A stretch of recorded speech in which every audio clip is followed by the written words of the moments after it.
Carol from Aldine has a question about a radiant barrier. Well, he's getting ready for an install of AC on a 16 by 20 building he has. All right. So Carol asks, is foam covered with aluminum foil considered a radiant barrier? Foam covered aluminum foil, I guess is what he's talking about here. And does the radiant barrier heat go directly under the decking or in the underside of the rafters, on the outside of the walls, inside the studs? He needs some help here. Want to explain this to him? I don't know of any insulation board that has a radiant barrier on there. I know you'll find some, like an RMAX product or products like that have a metal backing, but it's not a radiant barrier. And it usually is stamped on there somewhere saying this is not a radiant barrier. So read the fine print on whatever you buy. But I don't know of any that's a radiant barrier and a foam board. So as to his other questions, when he puts his radiant barrier on, up against the deck or on the rafters? You can put it right against the deck.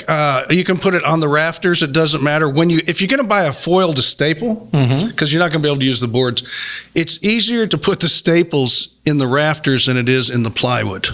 Staples and plywood don't like each other, so they curl and they fall. So usually we curl it around and we'll staple it onto the rafters because it's a softer wood and it holds the staples better. That's the only difference that would go there. So it's not about because I thought in the past I'd heard you say you want an airspace.